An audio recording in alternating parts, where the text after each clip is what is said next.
in that first meeting, whoever talks the most, whoever talks the least, where we sit in the room, all those norms tend to be established in that very first meeting and they tend to persist. So if you kind of mess up that launch, you're setting yourself up for failure a little bit and you don't really take advantage of the flexibility that there is when you have a new group that hasn't been working together on this task before. There's a lot of room for leadership to make a difference in those moments.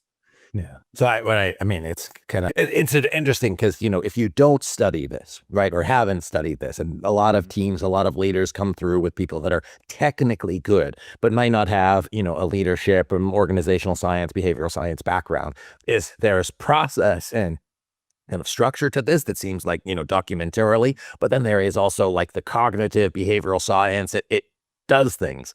I think it's really important for you as the listener to remember that there is that malleability around teams. And if you've ever heard, but like forming, storming, norming, what Colin's talking about is, yes, it's forming, it's malleable, it shapes, but it's quick, set, concrete. Once you put those things in, and if that person sits in that chair for that meeting, they might always sit in that chair. And if there's no external force forcing you to change, you will go to the default because the default is easiest, not necessarily best. So recognizing that as you start norming, you might be norming suboptimally. And so recognizing that, to Colin's point, that first meeting, that first structure, critical to not necessarily get it right, just recognize what you're doing, what you're putting in place, and having those pieces set up effectively.